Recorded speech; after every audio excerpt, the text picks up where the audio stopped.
Equity and Economic Empowerment, Part 1, with Effie McMillian and Dr. Brooksie Sturdivant.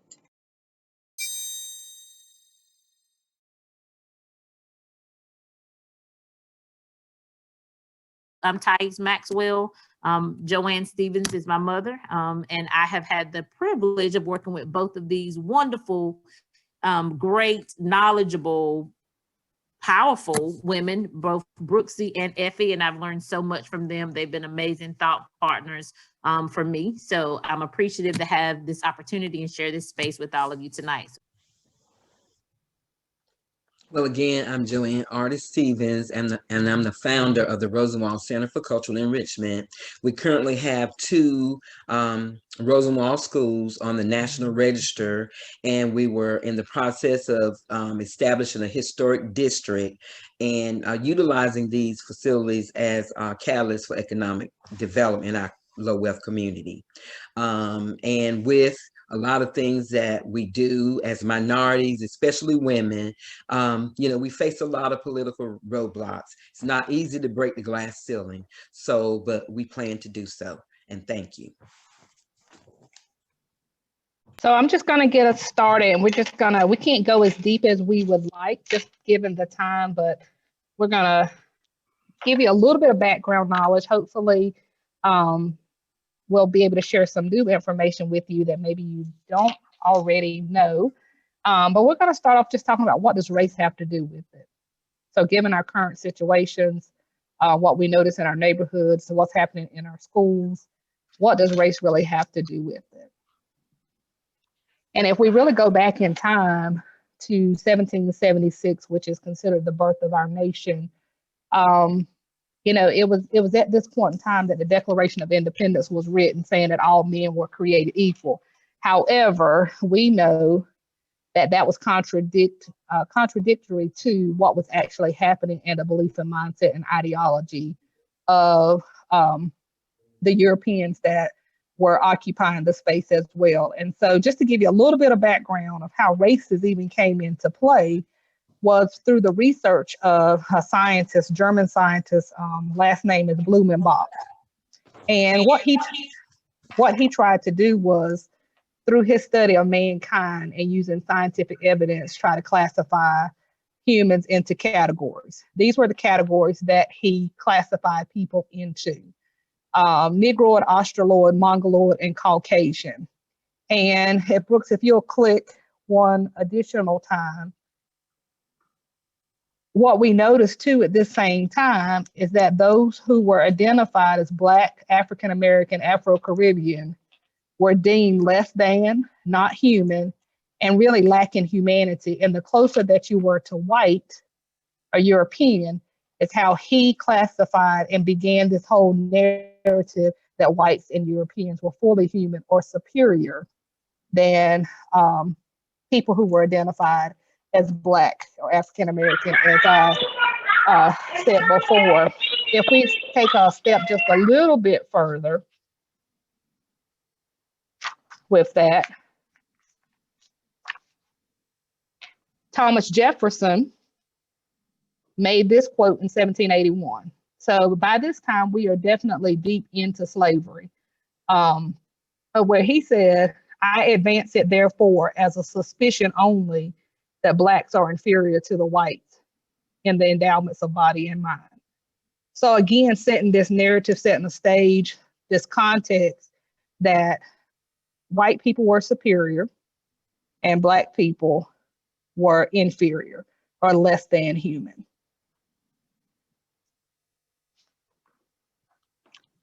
They go a little bit further with that study to instill this ideology of racial hierarchy from a study just on the skulls of people, Negroes, which was the terminology at the time, Caucasians, and Mongoloids, which are who we would consider our Asian people.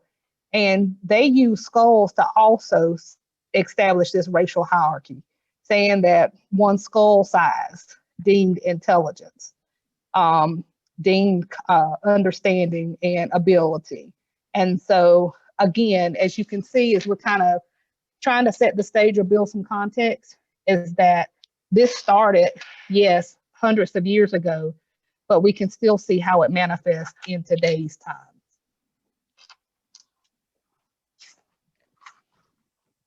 So along those same lines, while they were justifying their actions through science and research, there were systems put in place, and as Effie mentioned, these systems are still perpetuated today. It's kind of like same thing, new face. So I want to give a little bit of that backstory, not to say that you don't already know it, but sometimes it helps to just draw those connections and really see how it's been persistent over time. So ultimately, the goal was economic, because basically slavery offered free labor. And slavery pretty much was at the start of the founding of our country as early as 1619, in the islands even before that. But once people started to migrate to America, they pretty much instituted slavery as a system for economic gain. So with that came beatings, lashings. You all know the story.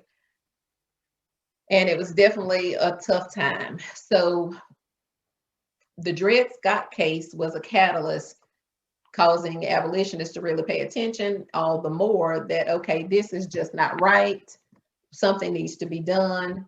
They are human, they are equal, because at that time, Black people weren't even viewed as human.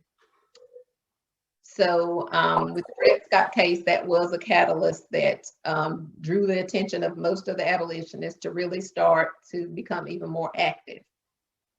From there, finally, there was measures taken to deem slaves or Black people at that time as equals. So we had the 13th Amendment, 14th Amendment, and the 15th Amendment were all passed that gave citizenship, voting rights, and all of those things were instituted at that time. So obviously there was some resistance to that, because guess what? We still need to have our system or economic system set up. So Jim Crow is what followed. You had Black codes a little bit before that. That's when KKK definitely rained down a time period of terror. And then lynchings even persisted throughout that time.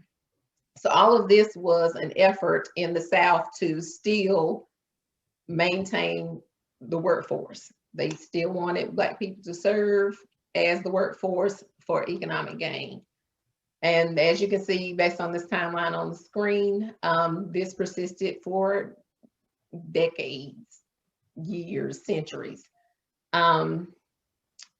So definitely challenging times, tough times, but the thing is, even after that, you have the civil rights movement, but then there was redlining. So all of that discrimination that came with that, which then affected housing, education, and then even up to present day mass incarceration. So ultimately, the thing that has been happening in America, continuing throughout time, is control of where we live, what we learn, and where we work, and how we do those things. That's been pretty much the battle over time. Like I said, even if it takes on a new form, it's why it persists, because of this hierarchy that's been established and the need to control the economy.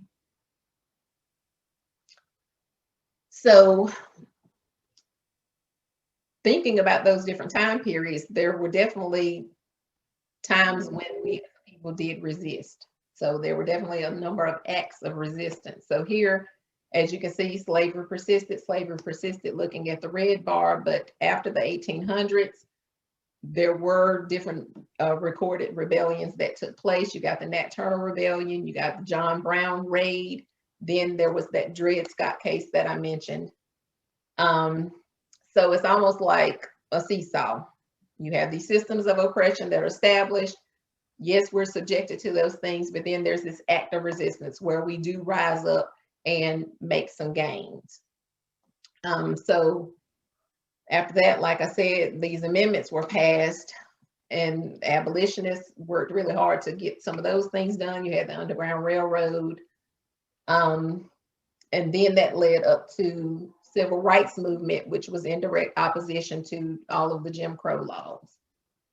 So the Harlem Renaissance was definitely a high time for African Americans. We definitely had the migration to the north to try to resist the reign of terror from the Ku Klux Klan, all during the Reconstruction period that took place. So after the civil rights movement, it still continues even now. We've seen police brutality. We had the Million Man March in response to some of that when it was the LA race riots. And then even now, George Floyd, and then we resist with Black Lives Matter. And if we fast forward it even to literally less than a month ago, we had the insurrection at the White House. So my point is this back and forth seesaw, teeter-totter of oppression, rising up, then there's resistance. But ultimately, the focus has always been economics, who has the power and who's controlling what. So messages are out there. It's persisted over time because early on, as Effie mentioned, they use science to try to justify the act. This particular group is higher than this group. This group is less than. This group is not even human, as I mentioned. So that put the images, the ideas out there for people to believe these false narratives, which we coded and named that stereotypes. So stereotypes are out there. It crafts biases in people's minds. They have these beliefs and ideas, which we all have biases, not just people who are white. Sometimes we tend to think that we all have preferences, biases, and ideas and beliefs in our heads about differences. The trouble is it can easily roll over to cause us to be prejudiced, and then it can infiltrate our actions and attitude, which can then cause us to discriminate and even oppress. So that's when it becomes extremely troublesome, when people totally believe it, totally buy into it, which causes them to act on their prejudices, discriminate against others because of their differences, and even if they're in a place of power, act to actually oppress people who are different.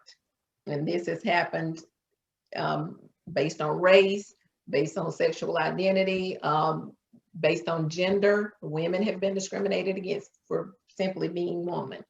So this is a pattern that we see, and it's subtle, it's gradual. That's why those regulating our biases is important, because the images are out there, the messages are out there, we hear these stereotypes. It's when we believe them and start to act on those beliefs when it becomes an actual problem.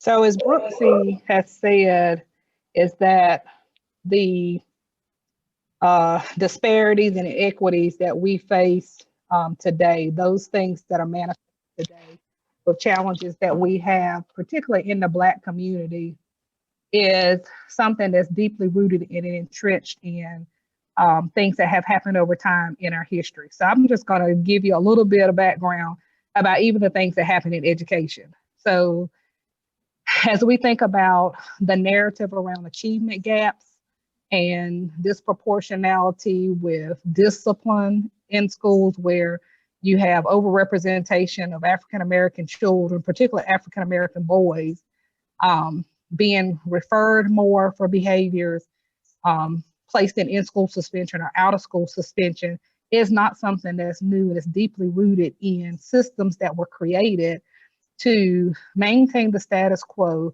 of white supremacy and marginalize, disenfranchise people that look like us, right? Black and African-American people.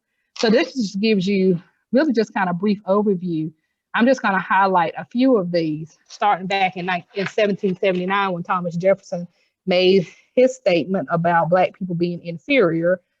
He believed in a two-track educational system, meaning that he felt like people should be laborers or learners, and those learners were white males. Not even women were allowed the opportunity or even considered to be intelligent enough to engage in any type of schooling.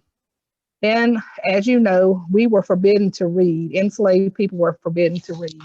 And then they changed the law in 1868 saying that everybody has a right to education. But when you're not viewed as fully human, you don't necessarily fit under that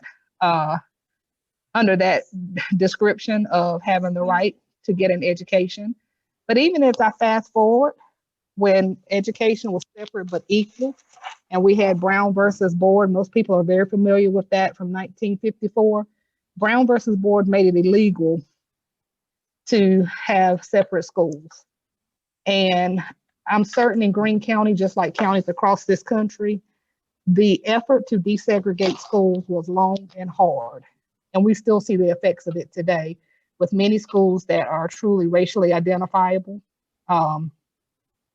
And so what's even more interesting, has been more interesting to me, is that even after Brown versus Board was passed, Supreme Court law, we had a governor, our governor at the time, his last name was Hodges, pulled together a committee called the Pearsall Committee that still fought for segregation and basically said, if any Black children try to enroll in a school to integrate a school, then they would take funding away from those schools and give it to private schools, create private schools and give it to them, which lets you know how charter and private schools ultimately began many, many years ago.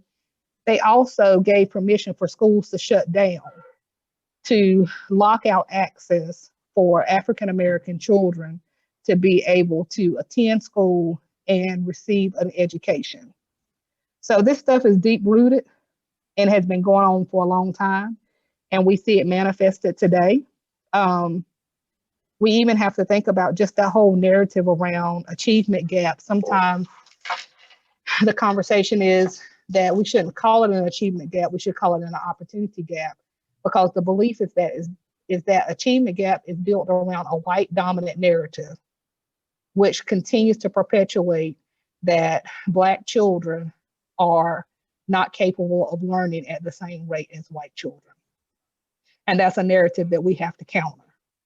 And so we didn't get here overnight, and it's going to take a while to undo a lot of what has happened historically in our country. But this gives a good context for and some background for just how we have gotten here. And this is just only a small piece of the story.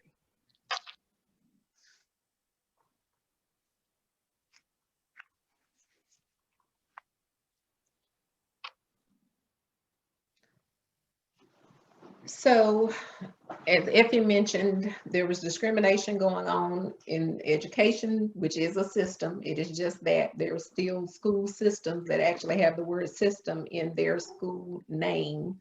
So it is a system, which means it has policies, procedures, and things that are in place. And like she said, it's definitely been used to perpetuate the hierarchy. So this is also played out in employment opportunities. It's played out in housing. It's played out in the development of neighborhoods.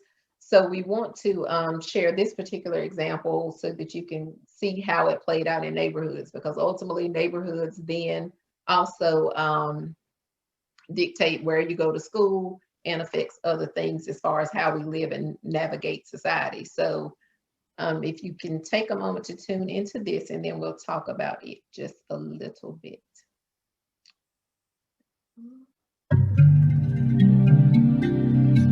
Can everybody hear?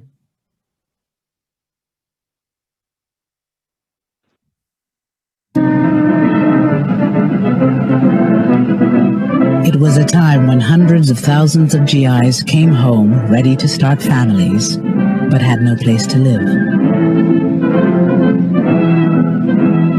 the 1930s, the federal government created the Federal Housing Administration, whose job it was to provide loans or the backing for loans to average Americans so they could purchase a home.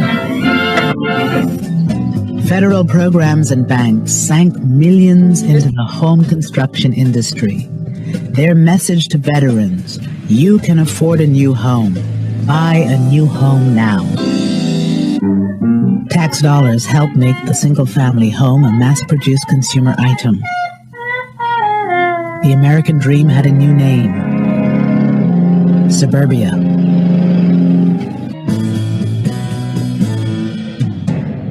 We came to Levittown and we found the model house, and we walked in and we looked around, and of course, in the eyes of a young man who was raised in the ghetto, so to speak, it was an interesting experience, interesting lifestyle, seeing all the new modern conveniences, very fascinating.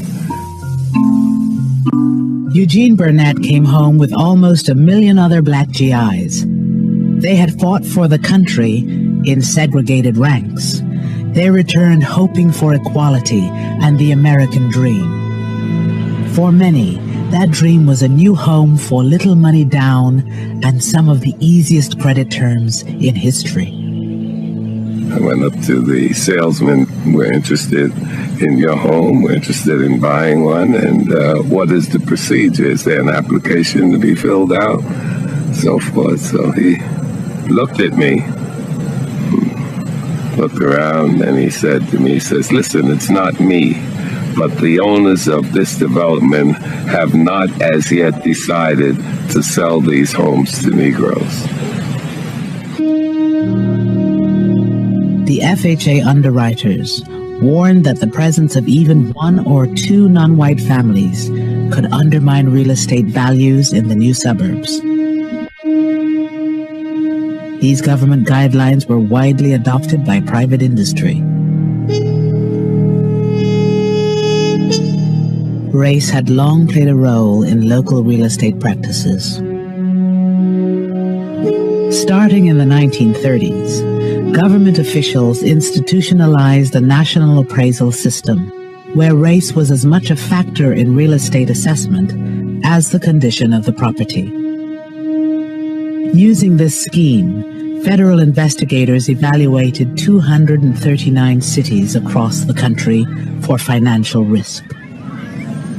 So that those communities that were all white, suburban, and far away from minority areas, they received the highest rating, and that was the color green. Those communities that were all minority or in the process of changing, they got the lowest rating and the color red. They were redlined.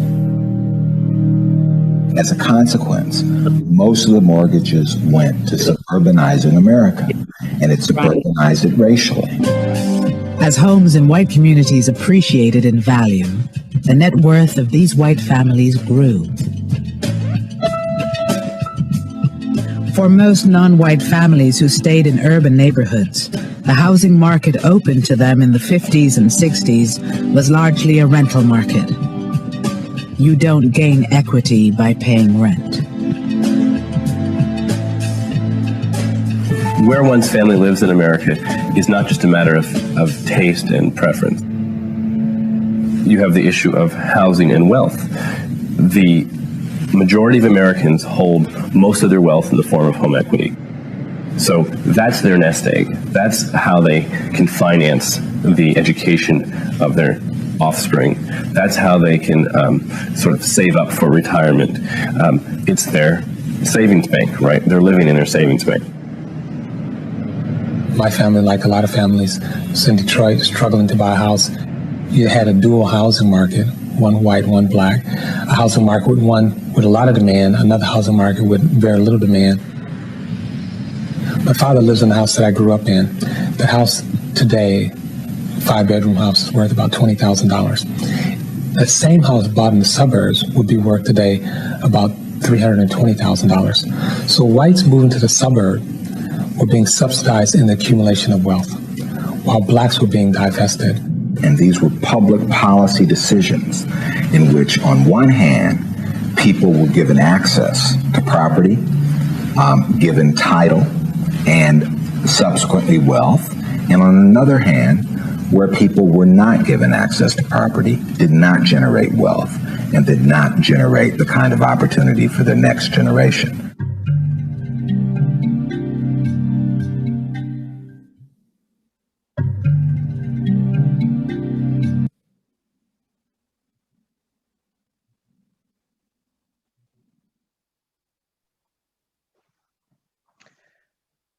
So housing was huge, and that was definitely one way that the systems were put in place to kind of control where we live, what we have access to. Just reflecting back, the neighborhood where I grew up in, my parents were able to actually get a home in the early 70s, late 60s, early 70s. They were able to purchase the home, but high interest loan, cookie cutter neighborhood, all of the houses looked the same. It literally was on the other side of the tracks. Like, you hear that terminology, but there was literally a railroad track that divided where Black people live, what was going to be the Black neighborhood, versus where the white people live, which was called High Street. Imagine that. And that dictated which school I went to for elementary school, which high school I ended up attending, which was still somewhat segregated even in the 80s and 90s. Since I've been in school, they built a new elementary school, which then further segregated the school system, because now that school became the majority white elementary school, and they built a new high school. Some people would call it expansion. Oh, we have more students, but the lines and how it's drawn caused the community to be segregated all the more. And it starts with where we were pretty much pushed to live. Another thing to note is I grew up in Stokes County, which was near the power plant, Duke Energy. And that caused a lot of the fracking, pollution. I can remember having an inhaler my entire childhood. I could barely walk to the bus stop needing my inhaler. Oh, I can't breathe. Oh, I can't breathe. Fast forward, left the community to go to college, never needed an inhaler. Some people say, oh, you just grow out of it when you get grown. You grew out of your asthma. That was not the case. Realized it was literally environmental allergies due to the pollution. Cancer cases are on the rise there. And it pretty much boils down to where we were pushed to live, where we could purchase, where we could. And at that time, it was like, okay, we get to buy a home, a brick home, 3 bedrooms. That was a good thing. But looking at it systemically, hindsight is 2020, it was still a system at play, controlling where we lived, what we had access to, and ultimately even where we had opportunities for employment. So I know that didn't just happen in Stokes County, which is where I'm from. The town is actually called Walnut Cove, and I was excited when I heard about this being affiliated with the Rosenwald School, because in Walnut Cove, we have, what we have now is the senior center for senior citizens, Black senior citizens, but it actually was one of the renovated Rosenwald schools. So I'm very familiar with the need to preserve that history and utilize those buildings to keep these stories at the forefront, because even those Rosenwald schools were key opportunities for Black children to be educated historically. So yes, where I'm from, we're definitely familiar with that. So I know it wasn't just in Stokes County, it pretty much was across the globe. So we want to kind of shift, and we've shared a lot. If there's anything that you want to ask about specifically, we definitely can loop back, but we want to kind of hear stories, because stories are extremely powerful. where does this show up in your childhood or even now? And if you notice on the screen, it says access denied, because I've been talking about systems, but this pretty much highlights all of the systems that have been impacted by the things that we talked about. And as mentioned, we could go on and talk more in depth about each thing that we brought up. It's just the time constraints, and we don't want to just talk. So with that being said, specifically housing, education, or any of the things that you see on the screen, this conversation at this point can go wherever we would like, because I just think the stories are powerful for those who might not be as familiar, or just sometimes remembering how far we've come helps us to get the resilience that's needed to continue forward.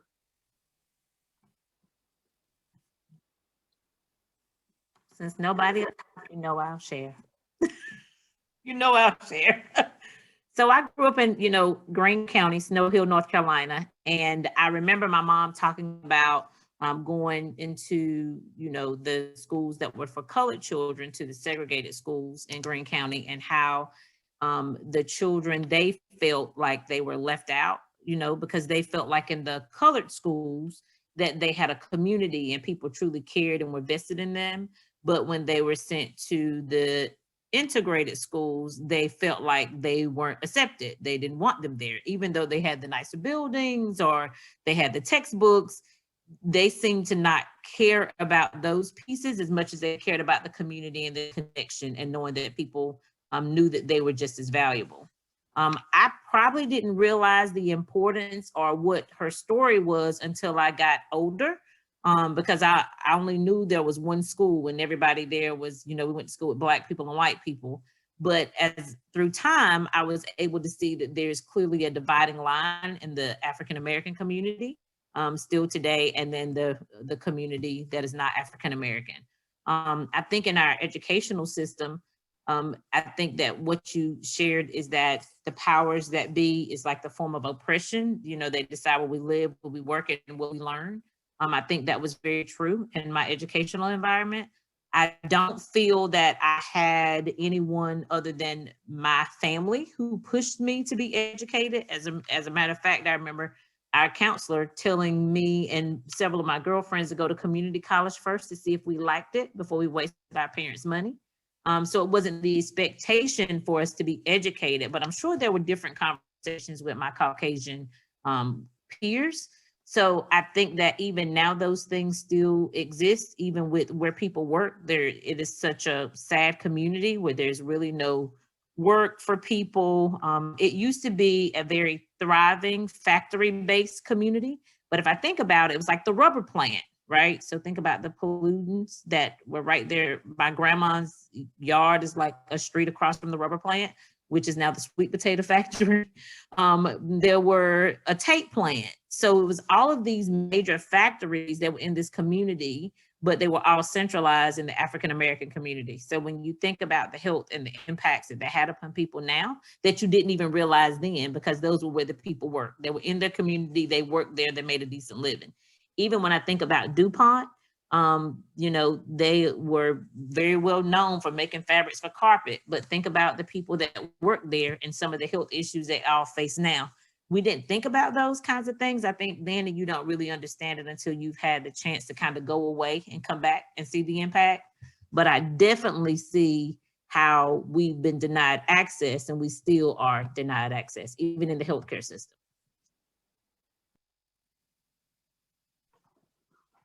Thank you for that. And I can remember, well, I've been told that my great grandparents had a tobacco farm, which, like, I know my father actually worked on the tobacco farm even as a young boy.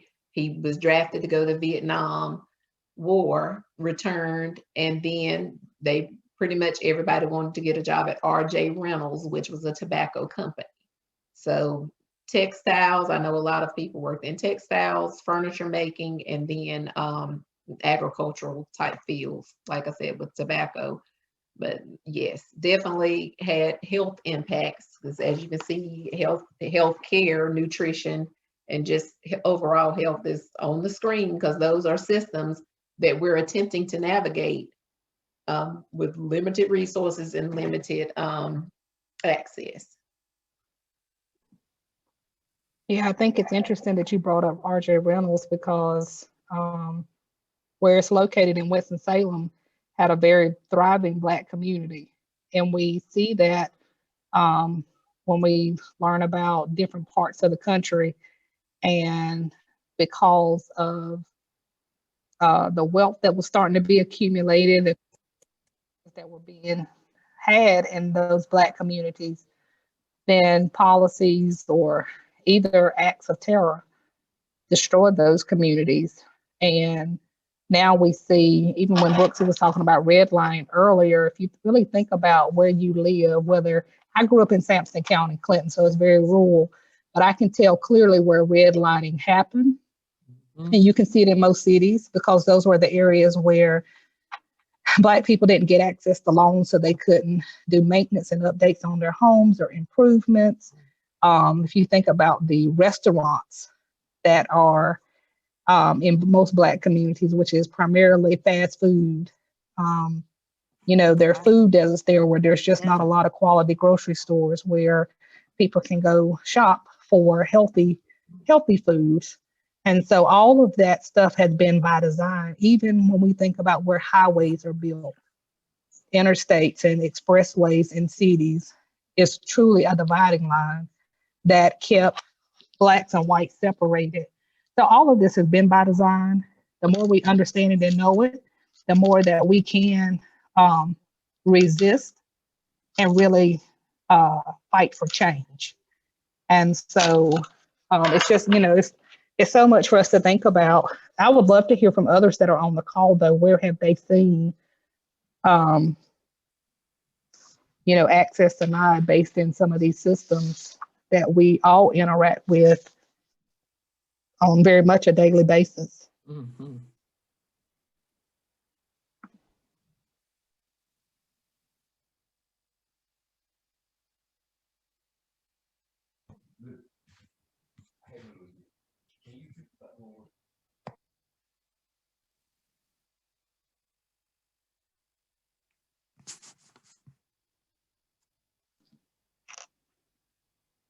Now I know we got some talkers up here.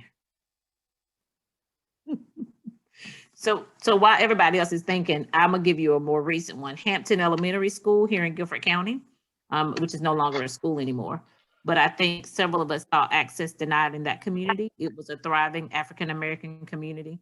And you can see that the homes, at one point were very prominent, which now are no longer, because they don't have the funds, which slumlords have now taken over. Total food desert.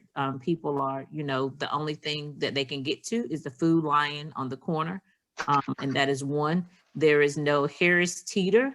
There are lots of Dollar Generals and Family Dollars with, high sodium food that they can purchase. There is no doctors or healthcare or clinics. There's one that moved in and tried to support the community. And it is a real dire situation for all of the people in that area of town, even in 2021. So I think that access denied is not something that's over. It is still something that is happening daily and happening to our children. What's interesting that you bring up Hampton, because I worked there for a while, but even think about what Brooksie was talking about, health factors that come into play. My daughter was doing a project for A&T where they had to pick a community and do pretty much an art project of how they would revitalize the community. So as she was doing some research on that area, what came to be known was that the soil was actually toxic. Yes, ma'am. And, I taught there for a while, and, you think about, and even in our schools where they have gardens to teach children how to grow food and all that kind of stuff. And then they're eating and tasting it and it's toxic. But the people who live in that community are experiencing that toxic food. And then not far from there, in the back of a community that they had this area of land, a builder came in, and these were supposed to be homes on the Black side of town that would be for Cottage more Grove, middle-class Michigan. families, and they Cottage Grove. put a landfill not far from it. So these are things that are consistent, and yeah, the liquor stores on, every corner, even the advertisement, like, for a long time, I just didn't pay attention to it. And the more I just got to researching and studying the history of communities and stuff like that, even when you see the advertisement, it is the alcohol, it's the smoking, it's nothing that is it's very limited. I often not seeing anything that is uplifting, empowering. Businesses don't move in. It is a situation that has not been created due to any fault of the people who live there, but it is truly an outcome of the systems that have been designed for the outcomes that we see. And I would, I'm back on now. Access denied, in our local community, and as well as a lot of our rural communities, we've experienced in pretty much all of these areas, the systemic inequities. And being the director of a community development corporation, and also having a training, to provide economic development in a minority area, I've been faced with political roadblocks, just all around. They're not interested in working with minority women. We've tried to shatter the glass ceiling. We've had to work harder to even get recognition. And even with that, it doesn't help.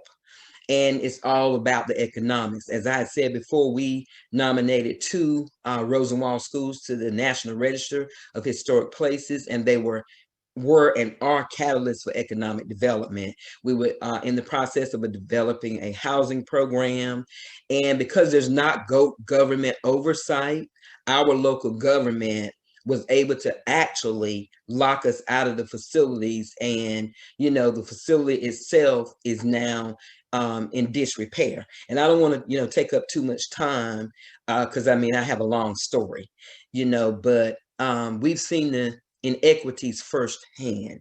We had to make sure we had attorneys working with us when we were very small community development organization. We had to have CPAs because we just had to walk a chalk line, and the road was just made totally hard for us so that we could not provide the services here that are needed in this area. And the area has now returned to slum and blight.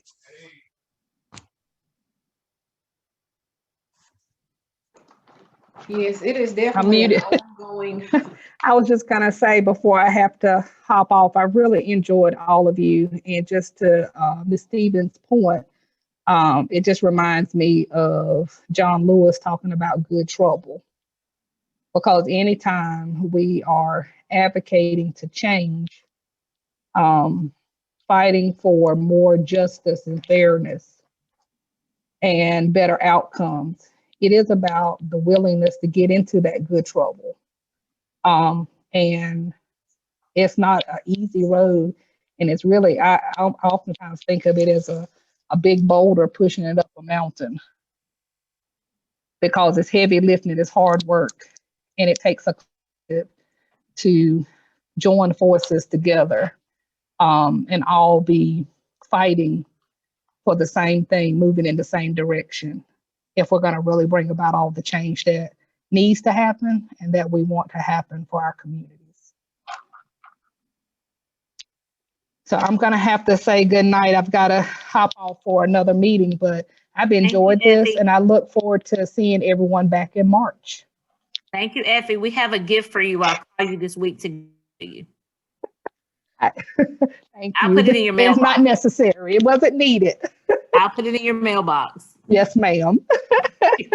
Thank you. So, Ms. Stevens, when you were had stepped away, I was letting them know that we have a Rosenwald renovated school in my hometown. I'm from Stokes County, Walnut Cove. Have you heard of Walnut Cove? Oh, she's on mute. Uh-oh. You muted.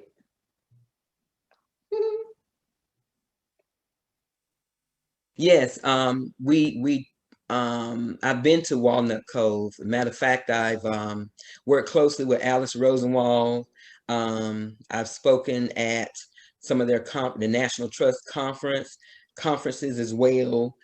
So we had a powerful support base in place to get the work done. And that's just evidence that our local officials just did not want us to do it. So yeah, but congratulations.